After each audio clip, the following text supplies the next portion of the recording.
এক লোক সবসময় বিরক্ত এবং চিন্তিত থাকত। তার দুশ্চিন্তার কারণ পুরো পরিবারের খরচ তাকেই চালাতে হতো এবং সমস্ত দায়িত্ব তার কাঁধে ছিল। এছাড়াও আত্মীয় স্বজন প্রায় তাদের বাড়িতে আসত। এইসব ভাবনা তাকে সবসময় চিন্তিত করে তুলত। ফলে তিনি প্রায়শই তার সন্তানদের বকাচোকা করত এবং স্ত্রীর সাথে ঝগড়া করত। একদিন তার ছেলে তার কাছে এসে বলল, বাবা, আমার হোমওয়ার্কে আমাকে একটু সাহায্য করো। কিন্তু লোকটি রাগান্বিত হয়ে ছেলেকে তাড়িয়ে দিল। পরে যখন তার রাত কমে গেল, তিনি ছেলের ঘরে গেলেন এবং দেখলেন তার ছেলে ঘুমিয়ে আছে হোমওয়ার্কের খাতাটি হাতে নিয়ে। লোকটি খাতাটি তুলে নিল এবং পড়তে শুরু করল। হোমওয়ার্কের শিরোনাম ছিল, যেসব জিনিস প্রথমে আমাদের ভালো লাগে না কিন্তু পরে বুঝতে পারি যে সেগুলো ভালো। কৌতূহলী হয়ে লোকটি তার ছেলের লেখা পড়তে লাগল। আমি আমার পরীক্ষার জন্য কৃতজ্ঞ, কারণ প্রথমে এগুলো কঠিন লাগে কিন্তু পরে ছুটির আনন্দ এনে দেয়।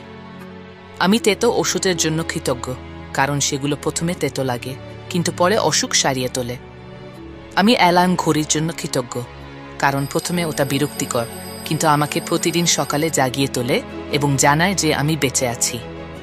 আমি সৃষ্টিকর্তার কাছে কৃতজ্ঞ, কারণ তিনি আমাকে এমন একজন ভালো বাবা দিয়েছেন যিনি প্রথমে বকাঝকা করেন কিন্তু পরে আমাকে খেলনা কিনে দেন, মজার খাবার খাওয়ান এবং হাঁটতে নিয়ে যান।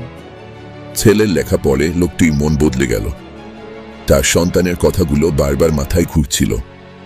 তিনি ভাবতে শুরু করলেন, আমাকে বাড়ির খরচ চালাতে হয়, যার মানে আমার একটি বাড়ি আছে। সৃষ্টিকর্তার কৃপায় আমি তাদের চেয়ে ভালো অবস্থানে আছি যাদের বাড়ি নেই। আমাকে পরিবারের দায়িত্ব নিতে হয়, এর মানে আমার একটি পরিবার আছে। সৃষ্টিকর্তার কৃপায় আমি তাদের চেয়ে ভাগ্যবান যারা অনাথ কিংবা এখনো একা। আমার বাসায় আত্মীয় স্বজন আসে, যার মানে আমার সামাজিক মর্যাদা আছে এবং আমার পাশে দাঁড়াবার মানুষ আছে। হে খোদা, তোমাকে অনেক ধন্যবাদ সবকিছুর জন্য। আমি তোমার দেয়া রিজিক বুঝতে পারিনি, এজন্য দুঃখিত। এইসব ভাবতে ভাবতে তার সমস্ত চিন্তা দূর হয়ে গেল। তার দৃষ্টিভঙ্গি বদলে গেল। তিনি ছেলের ঘরে গেলেন, কপালে চুমু খেলেন এবং আল্লাহ তাআলাকে ধন্যবাদ জানালেন। আমাদের জীবনেও ঠিক একইভাবেই আমরা উদ্বিগ্ন ও চিন্তিত থাকি যতক্ষণ আমরা আমাদের সমস্যাগুলোকে নেতিবাচকভাবে দেখি। কিন্তু যখনই আমরা সেগুলোকে ইতিবাচক দৃষ্টিকোণ থেকে দেখি, আমাদের দৃষ্টিভঙ্গি বদলে যায় এবং আমাদের জীবনও বদলে যায়। জীবন আসলে দৃষ্টিভঙ্গির আয়না। আপনি কিভাবে দেখবেন তা আপনার হাতে।